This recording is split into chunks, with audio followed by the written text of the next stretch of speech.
balik lagi barengan Juno tentunya. Dan kali ini barengan Juno di Kihon Talk. Tapi spesial nih Kihon Lovers, karena Juno sekarang berada di salah satu kediaman tentunya dari Dokter Ade, salah satu dokter anak di Yogyakarta. Halo, selamat sore dokter.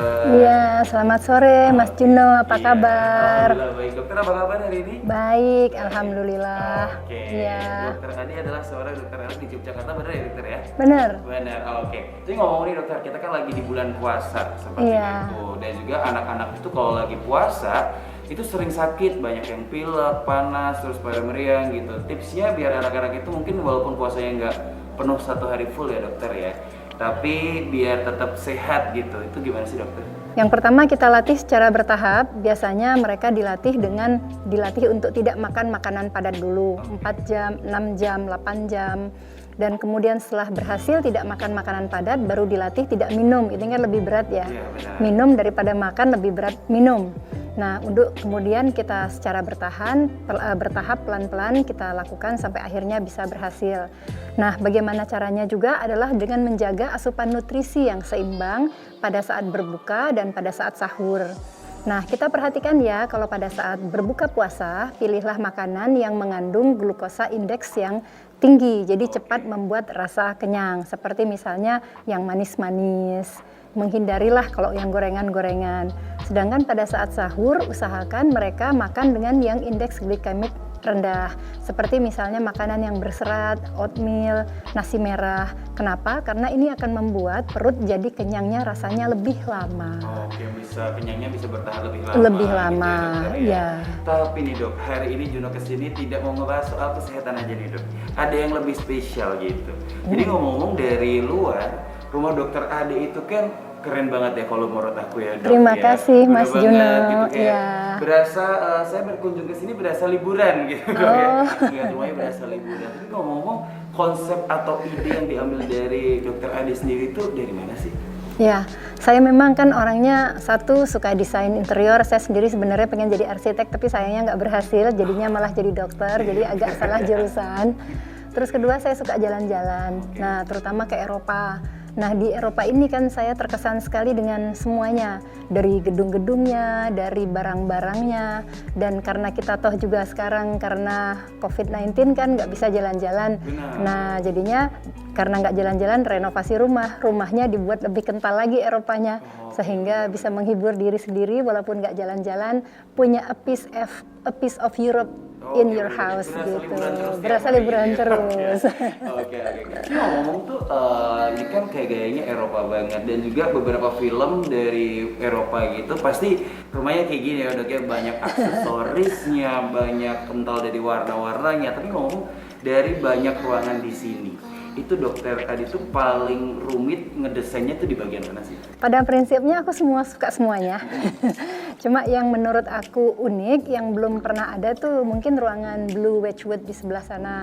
Karena kan Blue Wedgwood itu mungkin pernah nonton ini nggak, film di Netflix namanya Bridgerton. Oh, oke, belum. Habis Belum kita nonton ya, Bridgerton ya.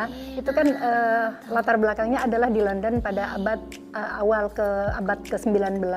Nah, jadi itu nanti kan ada rumah namanya ada salah satu rumahnya di sana itu gayanya pakai gaya Wedgwood gini. Nah, Wedgwood itu dia dari kayak semen gitu dipahat terus dengan warna-warna. Ada yang warna biru, ada yang warna kuning, ada yang warna hijau. Nah, kalau saya sih paling suka yang warnanya biru. Nah, jadilah saya buat Blue Wedgwood. Cuma masalahnya di Indonesia nggak ada yang bisa memahat seperti itu. Jadi akhirnya saya mencari sumber daya yang ada di Indonesia. Kan tukang pahat kan paling bagus biasanya di Jepara ya.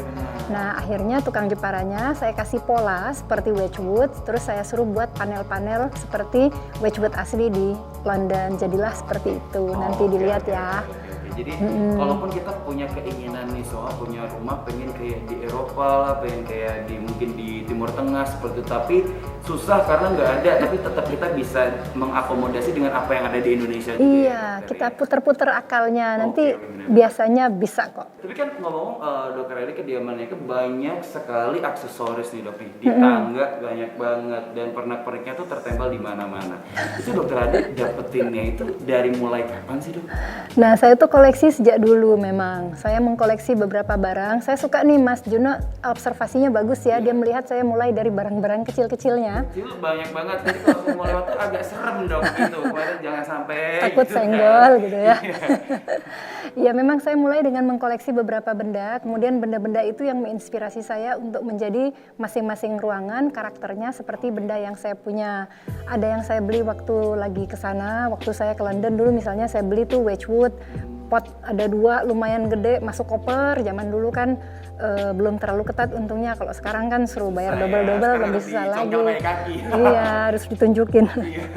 Terus ada juga yang saya beli dari rumah-rumah orang Belanda zaman dulu di sini, dari orang-orang pedagang antik ya, dari Malang, dari Surabaya. Itu banyak yang punya orang-orang zaman dulu yang kondisinya masih bagus sekali. Nah itu sih, jadi mengumpulkan sedikit demi sedikit Mas. Nggak bisa kalau namanya barang langsung banyak tuh nggak bisa, pasti dikumpulin dikit-dikit. Oke. Tapi pembangunan rumah ini kan mungkin nggak sama atau beda banget dengan gaya-gaya yang di lokal kayak gitu. Itu pembangunannya berapa lama sih dok? Nah rumah ini sendiri kan tanahnya aja udah tahun 2006 ya. Dibuat selama 3 tahun, selesai 2010. Nah sekarang ini tahapnya sudah renovasi setelah 10 tahun ditempatin. Nah renovasi itu lebih nggak enak lagi karena kan sudah tinggal di sana, barangnya udah di sana tapi dicongkel sana sini.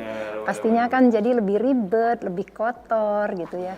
Jadi ya ini sudah 10 tahun renovasi dan kemudian membangunnya sendiri 3 tahun sampai final. Jadi final benar-benar sudah dibangun 3 tahun. benar-benar. Oke. Kemarin kayaknya belum lama ada renovasi ya dok ya? Iya. Renovasi di bagian apa sih dok? Kalau ngelihat sih kayaknya hampir total ya namanya. Kayak bangun lagi. Bangun lagi. Dindingnya udah lumutan, nggak bisa ditembel, harus dibuat dinding ulang dari rangka besi baru gitu. Jadi bener-bener ya kayak bikin baru gitu sih. Salah satu yang menarik banget karena kemarin itu sempat ke toilet, ke kamar mandi gitu ya, kamar mandinya dokter Ade nih. Oh Lihat ya. dari lorong gitu tuh kayak, aduh kayaknya kalau saya di sini seminggu bakal kurang gitu ya gitu. Dari kamar dokter Ade sendiri gitu, Iya. itu apa sih yang pengen diangkat gitu? Karena menurut aku itu kayaknya dokter Ade nggak keluar kamar 1 minggu pun nggak akan bosen gitu kan, kayak nyaman terus gitu. Apa sih yang pengen diangkat dari kamar pribadi? Kamar mandi itu jelas tempat saya untuk mandi-mandi dan rileks ya. Iya. Jadi saya ingin tuh kamar mandinya juga menghibur saya. Kalau orang kan mungkin kamar mandinya tertutup gitu ya. Kalau saya malah kamar mandinya bisa melihat Merapi. Benar, ada Iya. jendela besar. gitu, Jendela bisa dibuka, ya. Kalau gitu. lagi cerah bisa ngeliat Merapi tuh Mas. Terus dikasih bunga-bunga ya biar nyaman aja. Biasanya saya malah kasih musik segala sih. Oke, benar. Kemarin saya lihat ada speaker di dalam kamar mandi. Saya lihat apakah dokter Ade suka berjoget di dalam kamar mandi? Ternyata mendengarkan musik. Oke. Tapi ngomong-ngomong kalau ibaratnya rumah dokter Ade kan banyak sekali ornamen, banyak sekali detail-detail yang kalau menurut saya itu susah banget nih untuk maintenance kayak gitu. Tapi kalau dokter Ade sendiri mensiasatinya gimana sih dokter? Karena takutnya kan ini kan banyak yang kayunya, catnya juga berwarna-warni. Takutnya nanti kalau kita tidak rawat dengan baik, kita baru renovasi setahun kemudian udah Rusak. kotor ya kan. Iya. Ibaratnya awalnya sih memang kalau cat atau barang-barang kayak itu nggak rusak, tapi awalnya kena debu yang numpuk, pada akhirnya udah nggak bisa dibenerin lagi, harus cat ulang dan gimana gitu. Iya, jadi misalnya sih ruangan ini ya, Mas Juno kan lihat ya, ini kan tengahnya kayu, tapi pinggirnya saya kasih keramik karena dari luar suka air hujan masuk. Jadi makanya dibuat nuansanya separuh keramik, separuhnya kayu supaya nanti nggak kayak dulu. Dulu saya full kayu, cuma sebentar aja airnya sampai ke dalam. Kita sudah berada di penghujung nih dokter. Ada nggak sih tips dari dokter Ade ketika pengen punya rumah kediaman yang nyaman? Karena kita kan tinggal di Jogja, pasti kalau kita buat rumah yang aneh-aneh itu kayak aduh gimana ya, kayak gitu kan dokter ya. Tapi kalau tips dari dokter Ade gimana nih? Yang jelas kalau bagi saya rumah itu adalah tempat kita tinggal, tempat kita juga mencurahkan ekspresi kita. Jadi kalau ingin punya rumah yang memang milikmu, taruhlah signaturemu di situ, put your stamp on it. Jadi kita harus kasih ciri khas di mana ya itu rumah kita bukan rumah orang lain. Kasih karaktermu di dalam rumah itu sehingga yang akan membedakan rumahmu dengan rumah orang-orang lain. Jadi dokter Ade ini fokus atau melihat setiap detailnya dari setiap ruangan yang ada di sini dong berarti? Setiap ruangan sih. Setiap ruangan dilihat Iya. dokter kan dokter yang ngedesain, terus dari pemilihan cat, interior gitu-gitu dokter Ade semua. Iya sih, makanya saya juga sangat berterima kasih kepada tim Qmart yang sangat support saya. Saya nggak perlu ke toko, tapi saya cukup tanya saya butuhnya seperti ini, mereka memberikan saran, kemudian saya cariin yang saya suka juga, ketemu yang kira-kira sesuai, kemudian billingnya juga langsung bayar rekening aja, terus bisa diantar. Kan saya kan kerja ya, jadi dokter itu kan kayak kuli, kerjanya dari pagi, siang, sore, malam, jadi sangat menghargai bantuan dari tim Qmart yang memberi kemudahan dalam berbelanja. Oke, bener banget tuh. Dokter Ade aja belanja di Qmart, Iya. belanja tentunya. Iya, Karena pastinya. gampang banget di dokter tinggal WhatsApp, terus bisa langsung diantar, pembayarannya juga gampang. Selain itu, kita bisa konsultasi juga via WhatsApp. Maksudnya, Bisa. aku pengen konsepnya tuh agak-agak Jepang nih, kan Jepang gimana gitu. Ada nggak yang kayak gini, bisa konsultasi juga. Gitu dokter. Terima kasih dokter Ade atas waktunya tentunya. Terima kasih banyak. Sudah mengganggu waktu liburnya di hari Minggu. Enggak, terima kasih sudah mau meluangkan waktu di hari Minggu. Iya. Terima baik. kasih sekali lagi. Iya. Jadi buat Kiom Lover, jangan lupa untuk kamu yang tentunya subscribe YouTube channel kita, jangan lupa follow sosial media kita, dan terus tingkatkan transaksi Anda di mana kalau bukan di Qmart pasti lengkap. Qmart pasti lengkap.